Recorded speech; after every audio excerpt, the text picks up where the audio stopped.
Good afternoon, families. My name is Alex Keene, and I'm talking to you today about the end of our first module in language arts, the plan for the rest of the of quarter two, the rest of the semester, and also important information about the Full Remote Academy and the schedule for the end of the year. If you're not interested in the language arts bits, but are interested in that information for the end of the year, I'm going to try and put a timestamp on the screen here somewhere, and you can jump ahead to that point if you like. So this week in Language Arts, all of our classes are focusing on finishing Module 1, Unit 2, which is about writing to inform. Students have been getting ready for the past several weeks, honestly, to write an essay that does some compare and contrast work.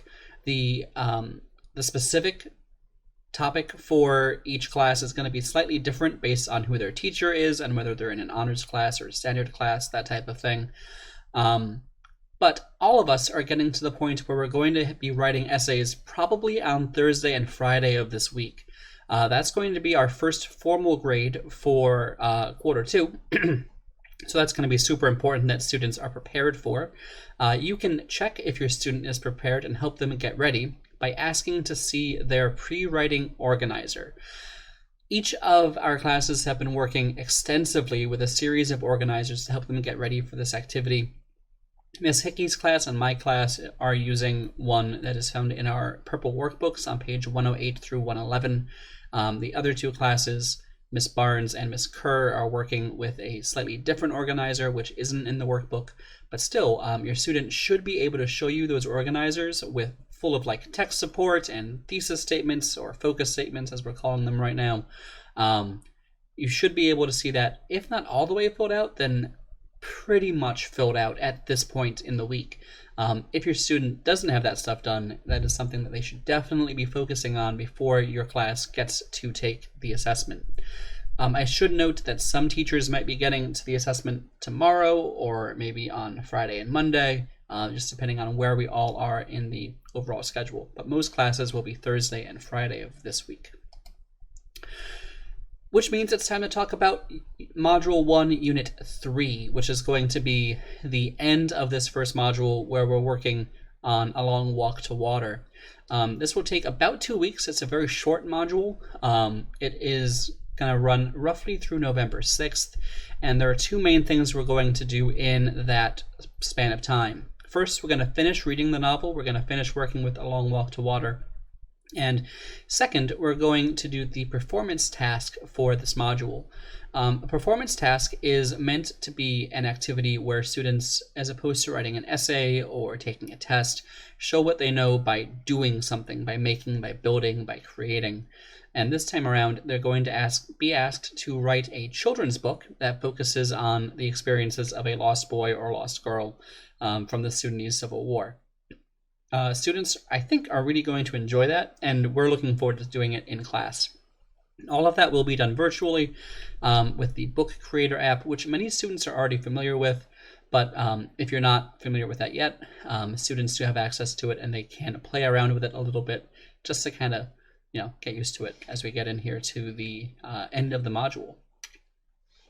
So once we hit November 9th, that is our target start date for Module 2, which is our next big section of curriculum.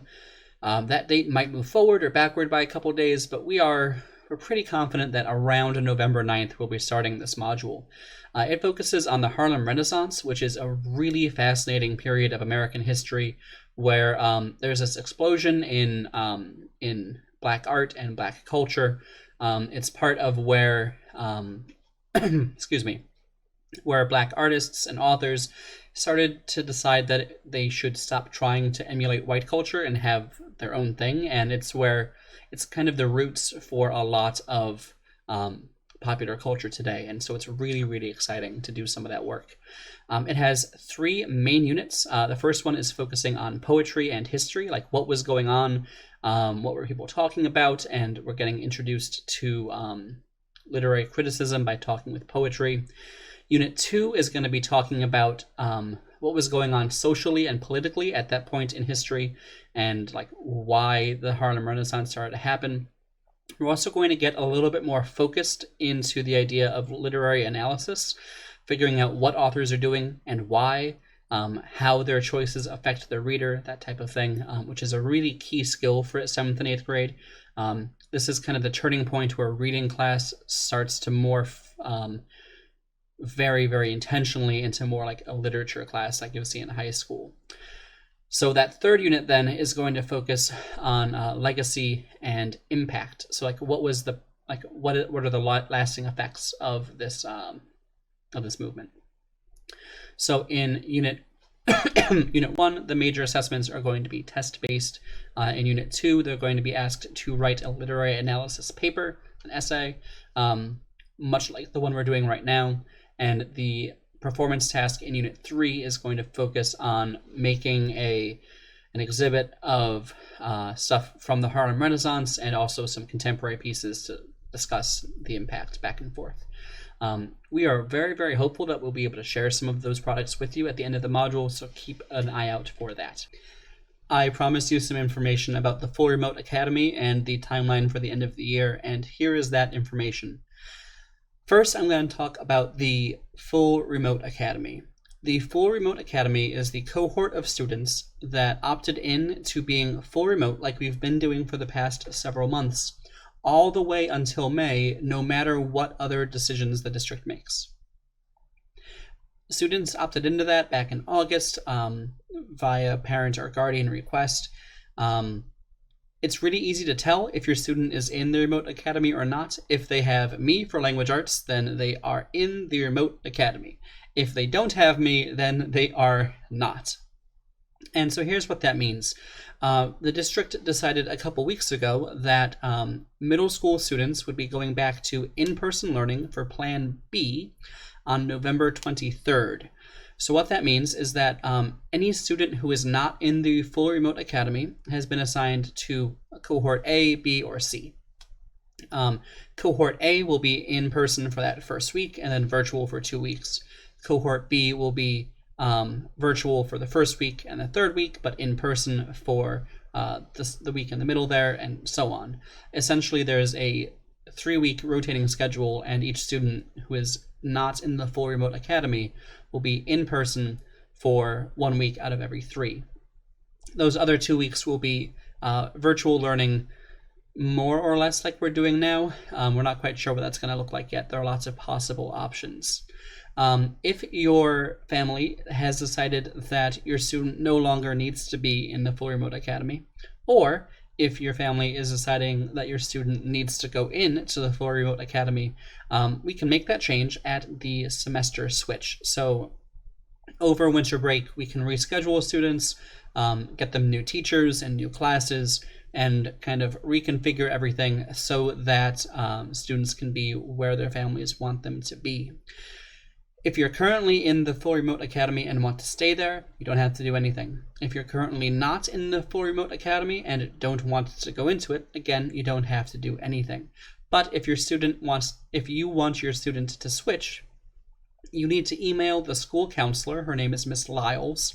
That's the school counselor for 7th grade, and request that your student be opted in or out of the Remote Academy. You need to do that by December 4th, which I believe is a Friday. Again, if you would like to change your student's Full Remote Academy status for semester 2, then you need to email Ms. Lyles before December 4th. Again, that would mean that if you're moving out of the Full Remote Academy, you'd be following whatever schedule the district has decided. If you're moving into the Full Remote Academy, you will be full virtual like this until May. I don't think there are currently any plans to switch again after the December break. So I would encourage you to take the next couple weeks to choose carefully and think about your family's health needs and the success of your student. Finally, I wanted to give you some important dates that I know about that are coming up over the next couple months. I don't have testing dates on here because those haven't been finalized yet, but all of the days where students will not be in school or where we are currently scheduled to have fully asynchronous learning, those things are on the schedule here. I do want to point out in particular that next Tuesday, the 27th of October, there will be no synchronous instruction, just like there isn't today, while we get through the second round of parent-teacher conferences. And then the Tuesday after that is a teacher work day. And then the Wednesday after that is a Veterans Day. So for the next 3 weeks or so, there will be at least one day where students are either not having school or they're fully virtual. I just wanted to bring that to your attention. So thank you so very much for all of your help and support as we get through the end of Q1 here. I'm looking forward, and I'm sure the rest of the team is as well, to getting to work with your student, as now that we've started pushing through the difficulties in virtual and asynchronous work, and really getting into like the meat of the year. If you have any questions or concerns about your student or what he or she is doing in a particular class, please reach out to that teacher directly. I am always super interested in hearing any feedback you might have for me about these videos. You can put those in a comment on this post, or you can send me a direct message. Thank you so much, and until next time, be well and do good.